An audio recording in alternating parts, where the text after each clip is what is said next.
Hello guys, এই যে দেখতে পাচ্ছ এখন আমি মন্দিরে আছি। এখনই আমার বাবার সাথে এসেছে, দেখো আমার বাবার সাথেও এসেছে। এই যে দেখতে পাচ্ছ, এই যে এখন আমি মন্দিরে আছি। বাঘ দেখবে, দাঁড়াও তোমাকে বাঘ দেখাচ্ছি। আমার পেছন পেছন আসো, ওখানে একটু বাঘকে দেখো, বাঘকে দেখো। এই যে দেখতে পাচ্ছ গাছদেরকে বাঘকেও দেখেছি।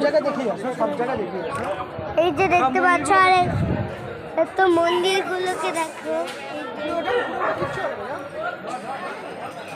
হ্যালো গাইস, এই যে দেখতে পাচ্ছ রাধা কৃষ্ণ দেখানো হয়ে গেলে এবার করে দিও, ব্লগটা অফ করো। এটা কি?